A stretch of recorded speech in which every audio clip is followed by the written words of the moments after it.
What's going on, guys? I'm your host from the East Coast, Gene the Man 94, here to give you guys my SmackDown Live review for September 6, 2016, the go-home show for WWE Backlash, which is this Sunday. SmackDown was pretty good tonight. No complaints about it. SmackDown has been a solid show since the draft, like I will continue to say, and they continued that tonight. So we started off with Daniel Bryan in the ring with the new SmackDown Women's Championship. Talked about the upcoming match this Sunday and the opportunity that the 6 women involved in it have, and it's a 6-pack women's elimination match for the new SmackDown Women's Championship. And then he says, later tonight they're going to have a 6-woman tag match, but for now they're just going to have a little forum where they, talk about the match. So he brought out Becky Lynch and, was just asking about the possibility of her being the first SmackDown Women's Champion. She said it would be, the culmination of all her hard work paying off. She talked about how the fans motivated her and she's been working for years to finally get there. And, even though she lost at WrestleMania, she lost her opportunities to win the title before, she finally has a chance to do it again.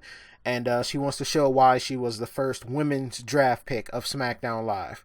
Of course, Natalya came out to interrupt her. It says, the worst night of her life was when she was drafted to SmackDown with Becky. And SmackDown Live was supposed to be her kingdom, or queendom, I guess.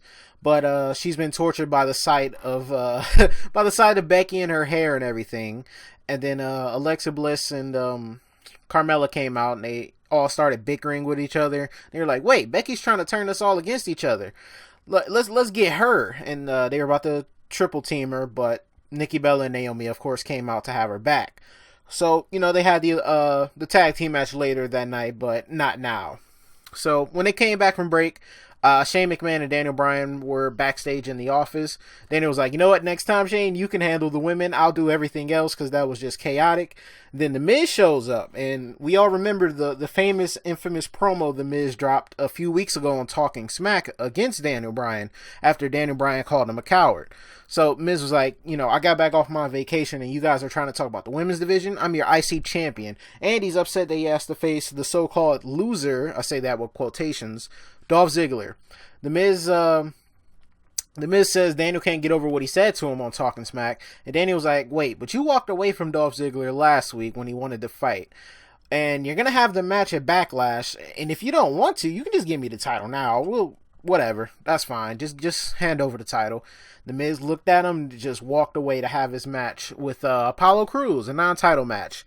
This was a better match for Apollo Crews, who obviously took notes from the last match where he got absolutely schooled by The Miz, and he looked way better in this match. Apollo looked more legit in this match. He had way more offense and was able to, have a legitimate chance of winning. Dolph was on commentary talking passionately about needing to win and this being a big opportunity for him. He's come up short on his last few big championship matches, and he wants to prove that he still has what it takes to be one of the top people in WWE.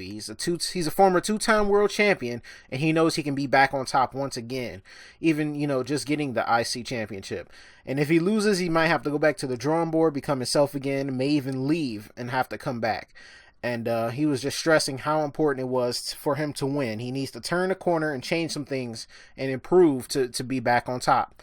But back to the match, though. It seemed like Apollo was going to win because he had, like I said, majority of the offense for this match.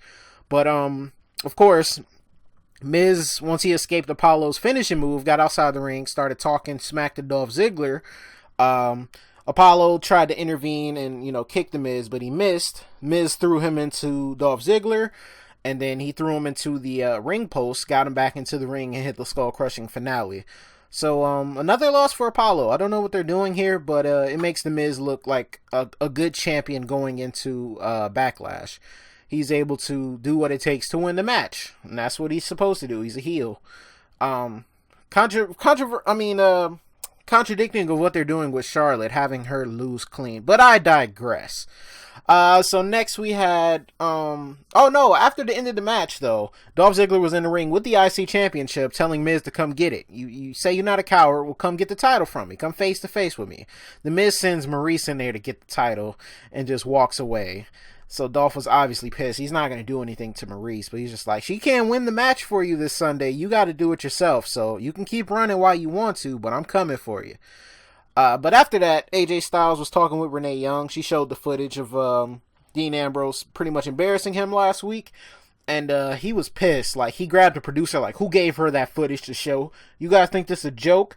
And he was just, talking to the producer, like, what if I throw your headphones on the ground and break them?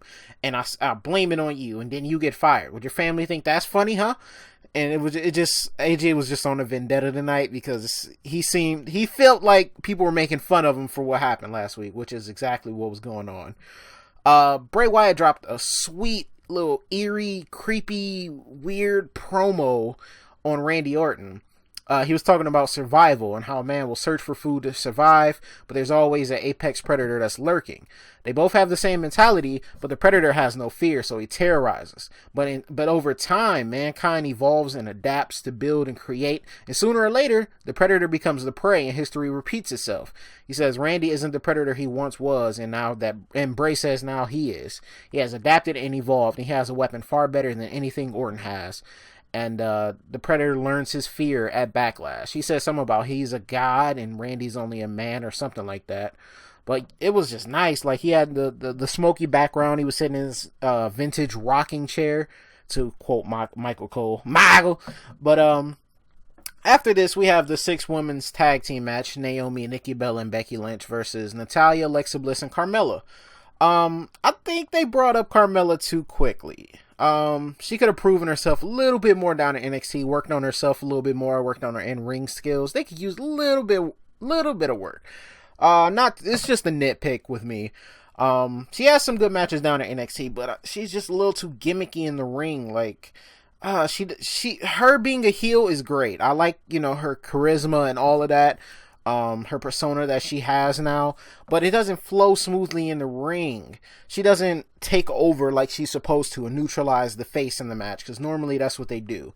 They take over and then the face is able to build back up momentum. But it just seemed like she doesn't have that aggressive side to her yet. The way she was beating down Nikki Bella, like, just coming up from behind her, she should have been doing that the whole match to Naomi and Becky, and she wasn't really doing it, but it's alright. She'll get better. I have confidence in her. Becky seemed to be the star of the match. She has a pretty good chance of winning the championship on Sunday. I think there's only 4 realistic competitors that can win, and I'm just going to say it's not Alexa Bliss and Carmella. That's just all I'm going to say there. But the heel team did do a good job of neutralizing the face team, getting heat from the crowd, of course, to build up the hot tag. Carmella was teasing and running away from Nikki Bella the whole match. Alexa Bliss has a nice little mean streak in her. I told y'all about Alexa Bliss. She's pretty good. Natalya's obviously been working with her, because it shows. Like, the way Alexa Bliss was working in this match, it was the way Carmella should have been. But like I said, she'll get better. Carmella and Nikki Bella finally had their face off, but Nikki Bella put her in the whatever, I guess the rack attack now. She modified it a little bit, but they all the women got in the ring, started scuffling, and Nikki Bella got knocked down, and Carmella put her in this neck submission called the Code of Silence. And, Nikki Bella had the neck surgery, so she had to tap out. She took advantage of her injury, and I really enjoyed that. That was nice. I like what she did there. And Nikki Bella had to tap out. Gives legitimacy to Carmella.